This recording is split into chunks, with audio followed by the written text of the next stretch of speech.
Bonjour à toutes et à tous. Je suis heureuse de vous retrouver pour ce nouveau live en métier avec Caroline. Bonjour Caroline. Bonjour Marine, bonjour à toutes et à tous. Merci d'avoir accepté de me prendre 30 minutes de ton temps pour nous raconter ton parcours. J'ai trop hâte. Donc Caroline, on s'est encore jamais vu, mais on avait déjà un peu échangé par message. Je connais un peu de loin le parcours de Caroline, mais j'ai hâte de connaître les coulisses. Bonjour tout le monde. Je vois il y a Camille, Magali, Laure, Jenny, Charlotte, Émilie, beaucoup de monde pour t'écouter. Julie, public féminin pour le moment. Ouais, génial. Est-ce que Nadège, est-ce que pour commencer, tu peux nous raconter dans les grandes lignes ton parcours et ce qui a fait que tu es arrivé jusqu'à aujourd'hui avec ton ou tes métiers? Oui, alors en fait, j'ai démarré par 16 ans en CDI, en marketing digital. Voilà. La caractéristique, c'est que pendant ces 16 ans, j'ai quand même fait 7 entreprises différentes. J'étais plutôt quelqu'un, je le suis toujours, qui aime rajouter des cordes à son arc.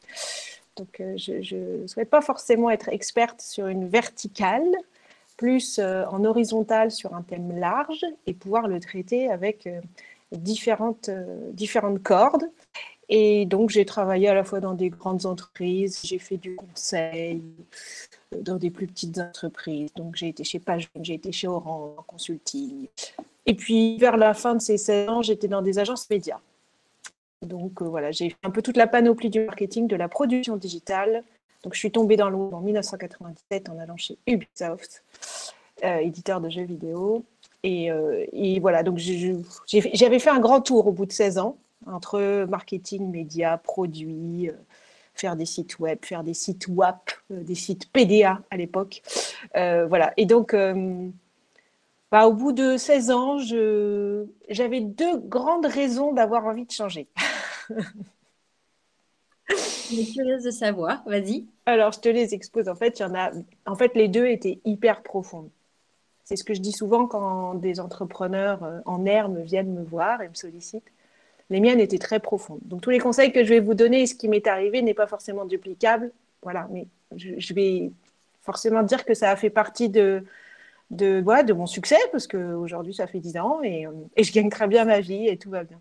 Et bravo. Et donc, en fait, mes deux motivations, c'était profondes. D'un côté, il y avait un rejet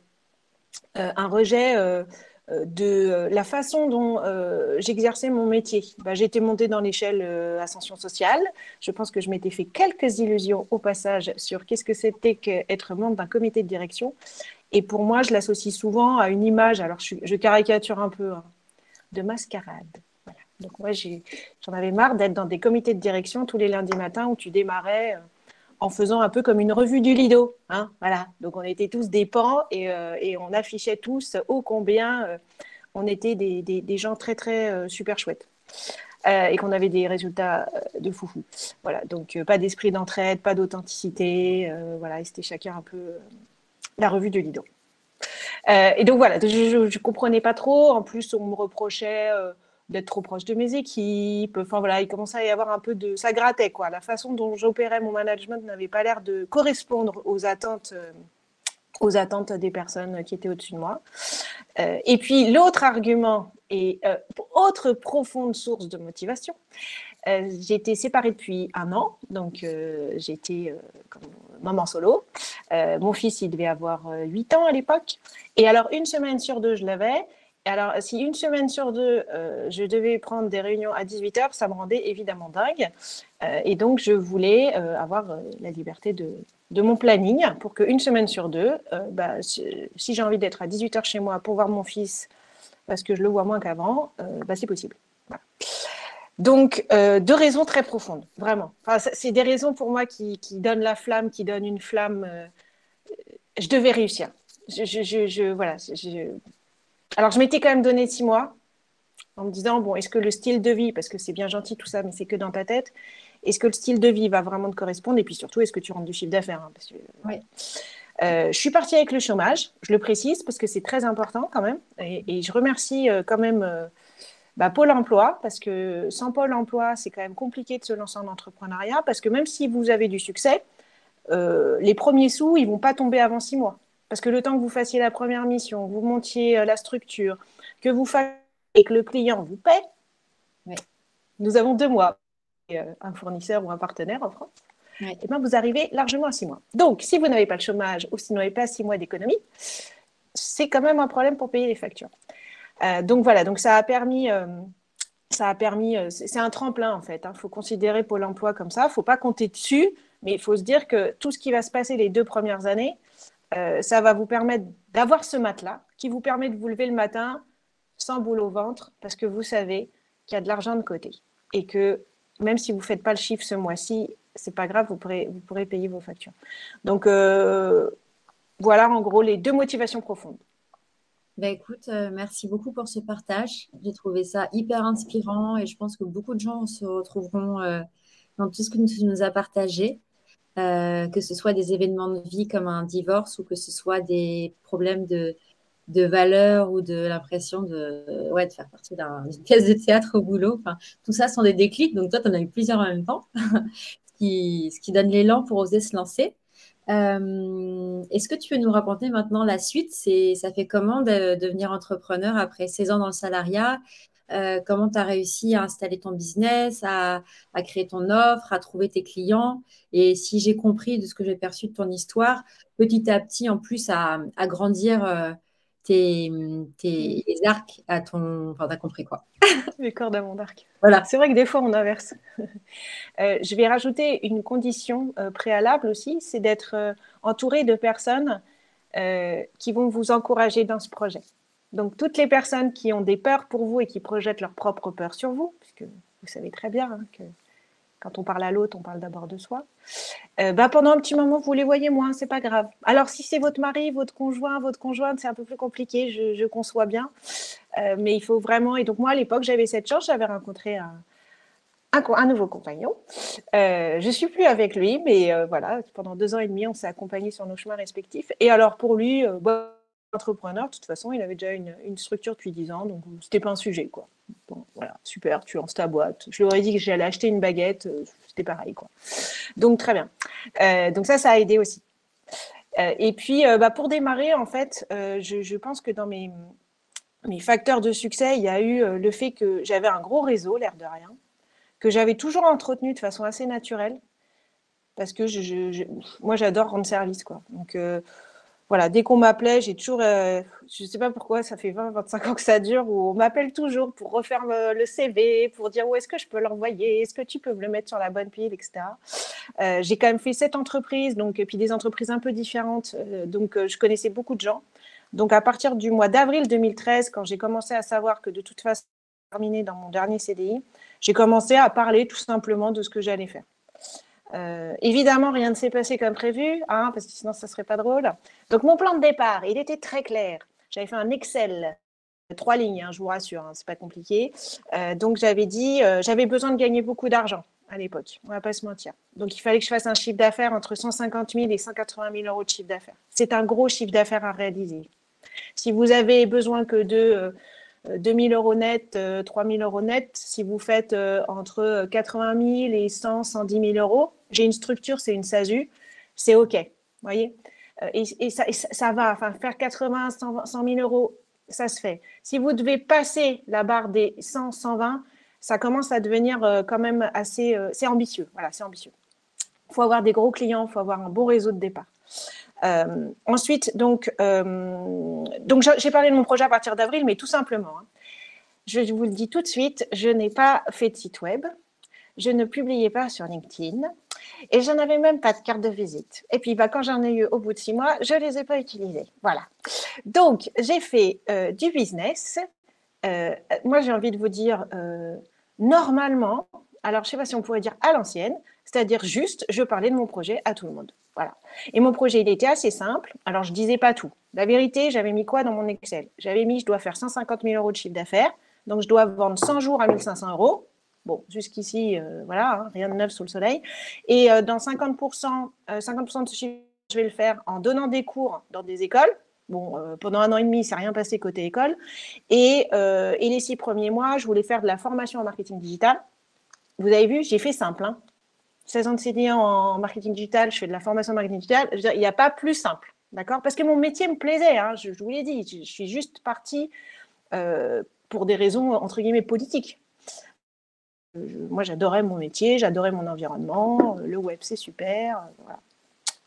Donc, je suis partie avec ça. Et alors, je vous le dis, c'est des coulisses, hein, j'ai le droit de tout dire, je ne répéterai pas. Mais je suis partie en me disant, bon, on vieillit très vite sur le marketing digital. Dès que vous êtes sur un sujet numérique, au bout de 2 ans, 3 ans, vous être complètement à la ramasse. Donc, je m'étais dit, je fais ça 2-3 ans, je laisse ma boîte en veille, je retourne en CDI 1 an et demi, 2 ans, et après, je rouvre ma boîte. Voilà. Je voulais faire alternance solo entrepreneur CDI. Ça ne s'est pas du tout passé comme ça fait 10 ans que je suis solo entrepreneur, je ne suis jamais retournée en CDI. Donc, les 3 premières années, pour vous dire un peu mon parcours, les 3 premières années, j'ai vraiment fait de la formation en marketing digital, mais pas les 6 premiers mois. Les 6 premiers mois, j'ai eu que des missions de conseil. J'étais hyper contente. J'ai eu une mission sur les réseaux sociaux, une mission de stratégie de transfo digital. J'étais un peu la balle de ping-pong avec la Chief Digital Officer de chez Keolis. Et la 3e mission, c'était... je devais refaire un argumentaire publicitaire de Mappy. Vous voyez, 3 missions, c'était que du conseil. Les 6 premiers mois, c'est ça qui m'a fait vivre. Et donc, les 6 premiers mois, j'avais signé. Hein, signé, ça ne veut pas dire que c'est sur votre compte en banque. J'avais signé, je crois, 50 000 euros. Voilà.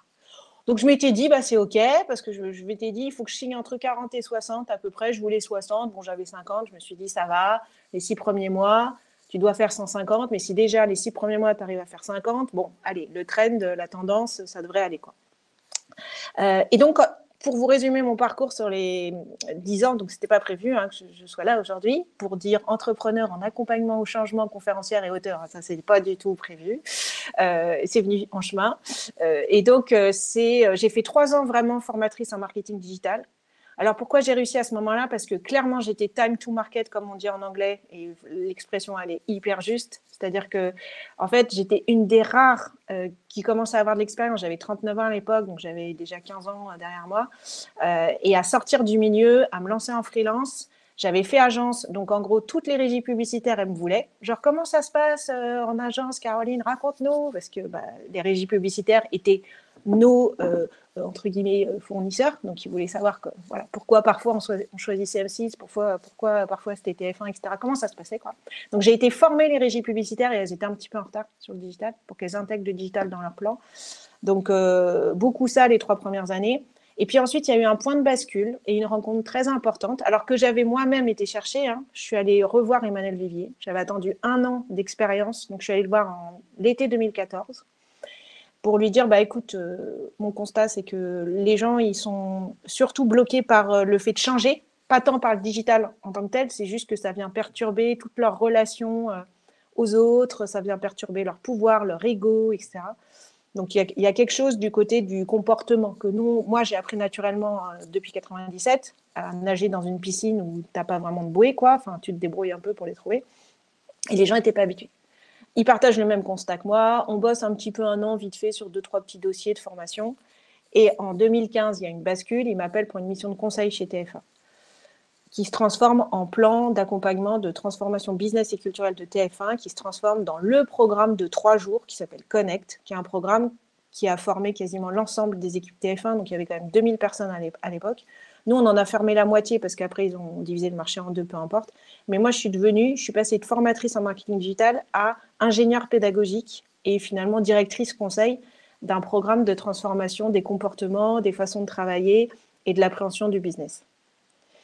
Ça m'a occupé 3 ans. Donc TF1, voilà, j'ai gardé de très très bonnes relations. On a travaillé avec eux donc aux côtés du Hub Institute. Emmanuel Vivier avait fondé le Hub Institute, pardon, je ne l'avais pas précisé. De fil en aiguille, on a grandi ensemble. Donc c'était 40% de mon business à la fin, enfin 30-40%, quoi. C'était vraiment un gros client. Donc pour faire entre 150 et 180 000, il faut un gros client. Ou alors il faut plein de moyens. C'est quoi un petit client? Un petit client pour moi, c'est 5 000 euros. Mais là, j'en ai un super, je suis hyper contente d'avoir 5 000 euros. C'est dans une institution culturelle parisienne, je suis très contente. Un gros client, on commence à être sur des tickets de 20, 30, voire 50 000 euros. OK ? Pour pouvoir faire vos 180 000 euros de chiffre d'affaires. Voilà. Et qu'il vous reste entre 6 000 et 7 000 euros net, parce que on doit gagner ça, parce que on a pris des crédits, on a pris des défiscalisations, tout ça, on a plein de charges. Voilà. Donc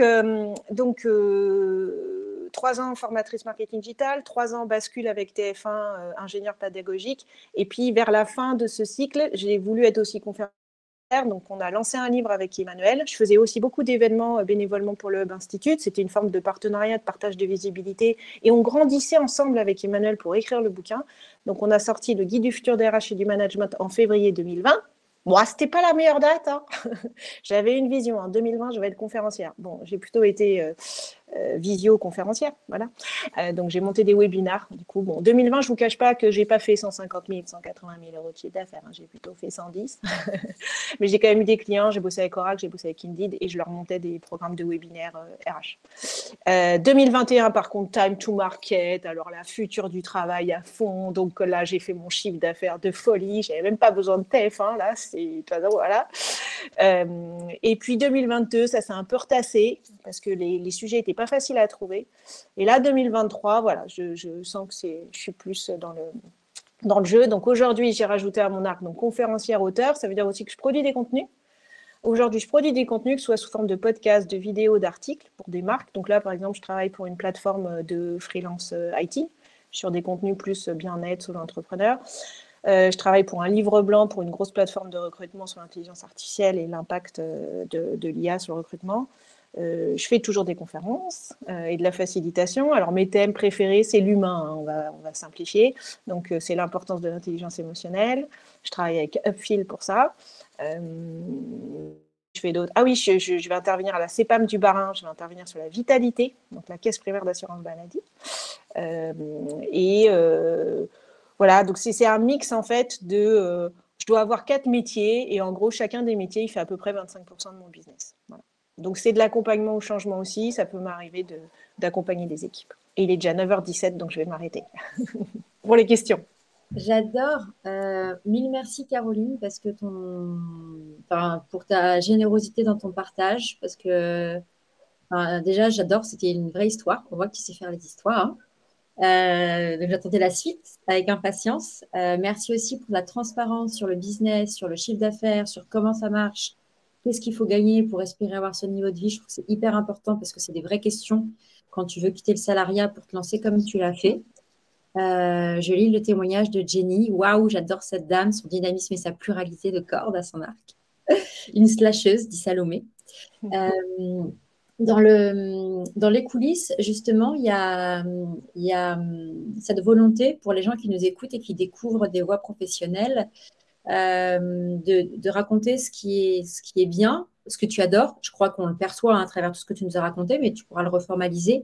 Ce que tu adores et ce qui te pèse plus dans ton métier pour pouvoir avoir un peu aussi la réalité de parfois il y a des choses qui sont plus compliquées. Est-ce que tu peux nous éclairer un peu sur c'est quoi ce que tu adores vraiment et ce que tu trouves un peu plus pénible à gérer au quotidien? Ouais, je vais le faire en 2 minutes parce que je voudrais bien répondre à toutes les chouettes questions qu'il y a. Ce qui est pénible, alors ce qui est difficile, c'est les grosses ruptures de rythme. C'est-à-dire que parfois, vous avez 10 clients en même temps et là, franchement, je suis au bout du rouleau, quoi. Et parfois, vous en avez 0. Voilà. Un rythme de croisière, c'est en ce moment, j'en ai 6. Avec des tickets d'entrée de 5 000 euros à 10-15 000 euros. Ça va. Mais la rupture de rythme, elle est waouh, quoi. Quand vous vous retrouvez de tout à rien ou inversement, c'est dur. Voilà. Alors du coup, la solution, parce qu'il y en a, c'est d'apprendre à gérer son propre rythme et pas hésiter à faire du off, quoi. Parce que quand vous avez 10 clients, c'est juste vraiment énorme. Donc, vous avez le droit, de toute façon, je me prends le droit, j'ai accepté ça, de me dire non, mais là, aujourd'hui, tu ne travailles pas. Tu as peut-être 10 clients en ce moment, mais là, tu n'as plus de jus. Parce que à la question qu'on me posait souvent au début, est-ce que tu travailles plus ou moins qu'avant? La question, en fait, elle ne se pose pas en ces termes. Ce n'est pas plus ou moins.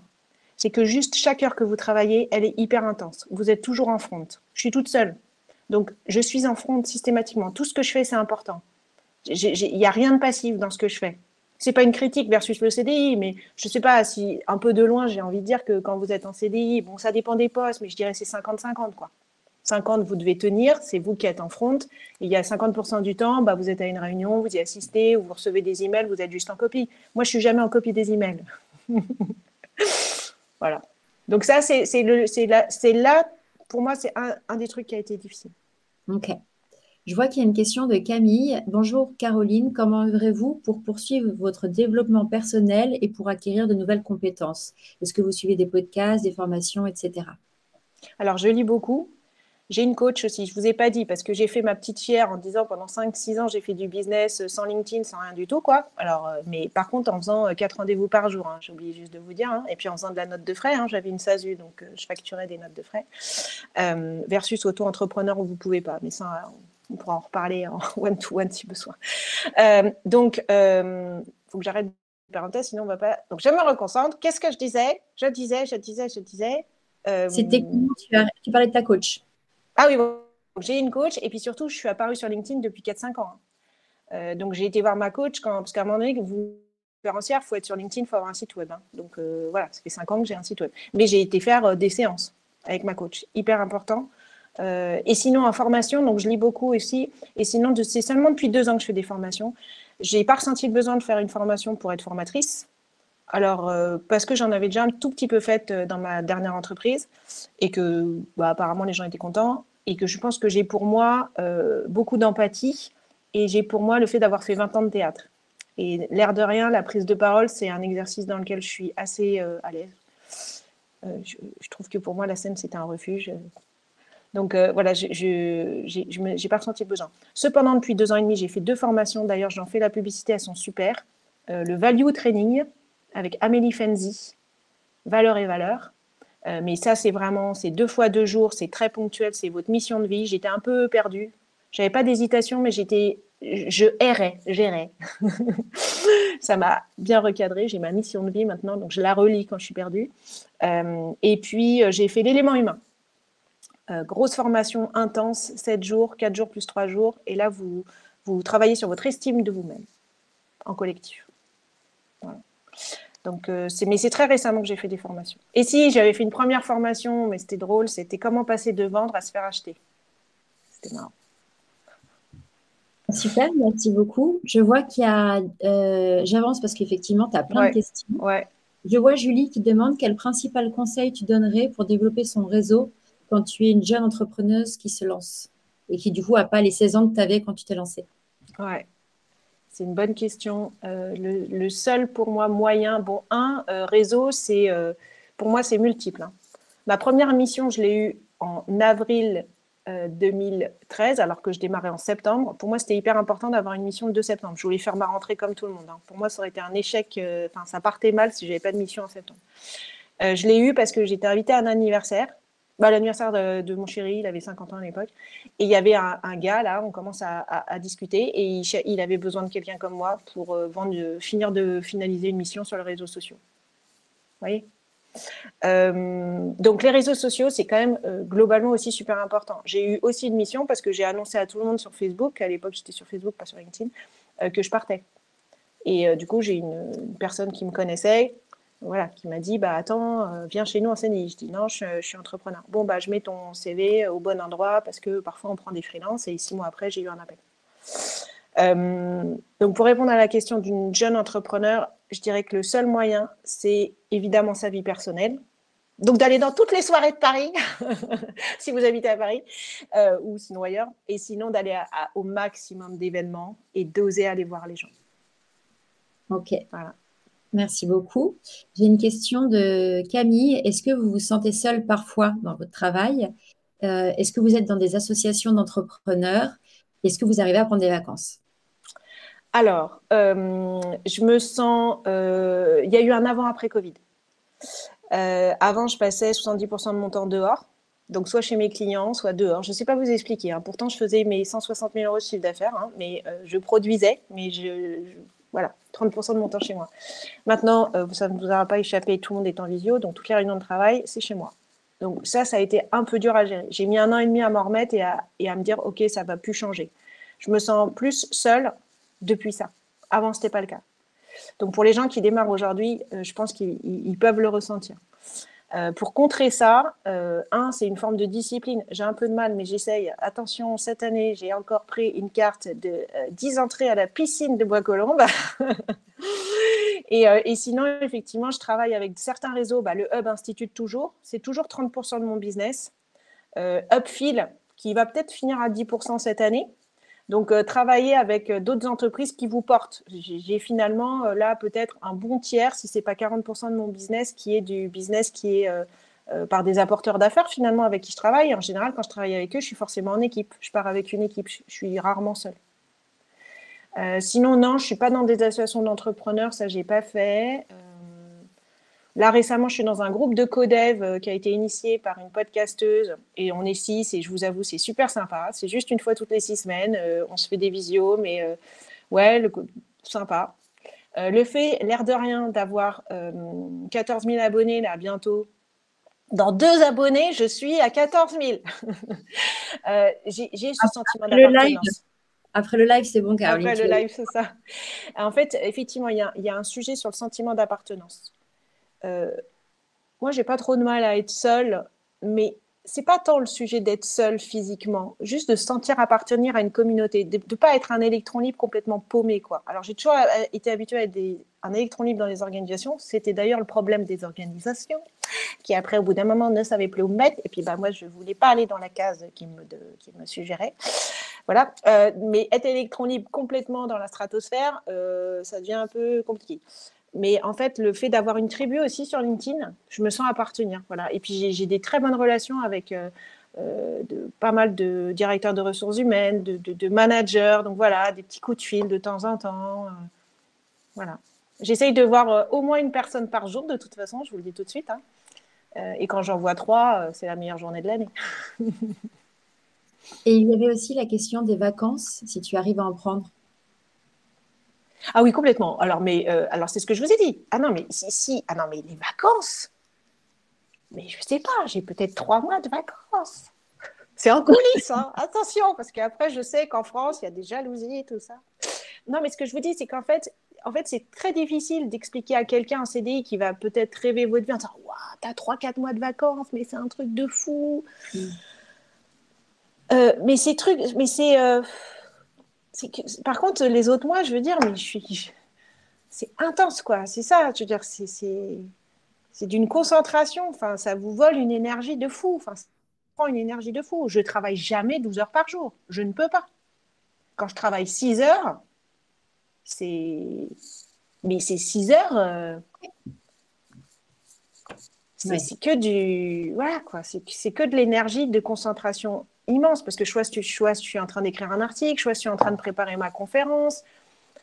Enfin, à part faire des notes de frais, bon, c'est les petites tâches administratives, quoi. Mais ça me prend 5% de mon temps sur l'année, quoi. Ouais. Il y avait une question de Charlotte, mais je crois que tu y avais un peu répondu sur environ ta rémunération. Ah oui, bah, de toute façon, oui, j'ai répondu. Bah, il y a certaines années, on est dans les coulisses, on est bien d'accord encore. Oui. Moi, j'ai pas de problème à parler d'argent. Hein, je ne l'affiche pas parce qu'en France, on ne peut pas. Bah, franchement, en moyenne sur 10 ans, je suis à 4 500 € net. Et donc, de temps en temps, là, en fait, j'ai fait toute une opération depuis 2 ans parce que j'ai besoin de temps libre en ce moment pour, voilà, j'ai besoin de réfléchir, j'ai besoin de me remettre en hermo. Donc, en fait, j'ai vendu mon ancien appartement, j'en ai racheté un, mais bon, l'un dans l'autre, comme cet appartement a moins de prétention, du coup, j'ai beaucoup moins de charges, voilà. Donc, je ne suis pas obligée de faire 180 000 € de chiffre d'affaires. À 180 000 € de chiffre d'affaires, vous gagnez 6 000 € net, voire plus avec des dividendes en plus. Voilà, donc en moyenne sur 10 ans, je dirais 4 500 net, hein, après impôt, tout ça, hein, voilà.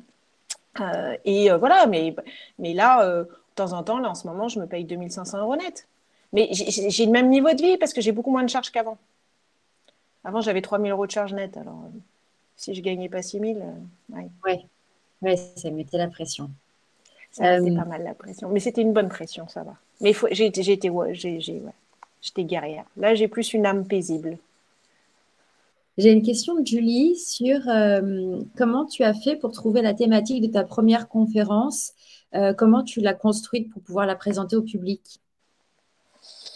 Alors, je faisais déjà beaucoup d'événements. J'avais au moins couvert 30 événements déjà avant de le faire. Donc, j'étais habituée à traiter que des sujets. Je les avais montés, les programmes, en fait, au web avec Emmanuel. Donc, des sujets RH, j'en avais, mais pléthore. Donc, ça allait de l'organisation apprenante en passant par l'intrapreneuriat, etc.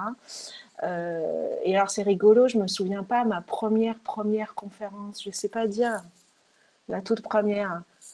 Mais bon, ça devait être sur le futur du travail, en fait. Hein. Alors, effectivement, non, mais mes premières conférences, pardon, mais si, bien sûr, c'était avec le livre. Donc, j'ai écrit le guide du futur des RH et du management qui est paru chez Erol en février 2020. Donc, mes premières conférences, de toute façon, il y a 12 chapitres dans le livre. Il y en a 6 que je maîtrise plus que d'autres parce qu'on s'est divisé le travail en deux avec Emmanuel. Donc, lui, il a pris l'intelligence artificielle, par exemple. Évidemment, j'ai pris l'intelligence émotionnelle. Et l'organisation apprenante, etc. Donc, voilà, tous les thèmes que je traite, ils sont dans le livre, en fait. Donc, le livre a été le support pour devenir conférencière et se facturer, on se dit tout, 5 000 euros. Faut avoir écrit un livre. Si vous n'avez pas écrit de livre, le podcast aussi, ça peut aider, mais j'ai l'impression que c'est quand même moins reconnu que le livre. Et puis chez Erol, en plus, il y a 2 gros éditeurs, c'est Erol et Duno. Donc là, ça assoit votre légitimité. Les gens, ils savent que vous avez des choses à raconter vu que vous avez écrit 360 pages à 2. Donc a priori, vous avez 2-3 trucs à raconter. On avait écrit un modèle en plus avec une matrice BEST. Donc être duo RH manager, business accélérateur, entrepreneur, socio-coach et techno-agile. Et le modèle, il tient toujours la route. Voilà. Super, merci beaucoup Caroline. Je pense qu'on aurait adoré rester plus longtemps, mais on va devoir rendre l'antenne. Il y avait une question sur les formations que tu avais citées. Donc j'avais noté Value Training d'Amélie Fenzi et il y en avait une, mais je ne suis pas sûre. Ouais, C'était c'est l'élément humain de William Schutz. Et si je voudrais quand même répondre, comment trouvez-vous tous vos clients, Anaïs? En fait, c'est eux qui me trouvent. C'est pas prétentieux ce que je dis. Je produis tellement de contenu. J'ai produit des vidéos aussi. Les vidéos, c'est super important, notamment pendant le confinement. Je faisais une vidéo tous les 2-3 jours. Il y en a une vingtaine sur le site. Les gens m'ont repéré comme ça. Je suis recommandée aussi. Mes anciens clients qui ont changé, ils me recommandent. Aujourd'hui, je n'ai jamais fait de prospection à froid. Je n'ai jamais appelé quelqu'un. Jamais. Ni écrit d'email. Mais en revanche, j'ai énormément produit de contenu. Je me suis rendue visible les 3-4 premières années en faisant 4 petits déjeuners par jour. Enfin, vous avez compris, quoi. Coucou, je suis là, maintenant je fais ça. Et en utilisant mon réseau. Et après, voilà, c'est venu avec LinkedIn depuis 5 ans. Et les vidéos. Et mon nom a circulé. Génial. Merci beaucoup, Caroline. Tu as énormément de merci dans le chat. C'était passionnant de t'écouter. Je pense que c'est OK si je dis que si les personnes ont d'autres questions, elles peuvent te retrouver sur LinkedIn en cherchant Caroline. Évidemment, avec grand plaisir. Avec grand plaisir. En cherchant Au bout Caroline. de 10 ans, on a à cœur de transmettre et de passer le flambeau. Je le garde, hein. Attention, je tourne en CDI, c'est pas du tout prévu. Mais je le passe aux équipes, voilà, aux équipes de femmes et d'hommes qui veulent entreprendre. Mille merci, Caroline, pour nous avoir donné 30 minutes de ton temps. C'était passionnant. Merci à vous toutes, à vous tous. Merci beaucoup. À bientôt. Au revoir. Au revoir.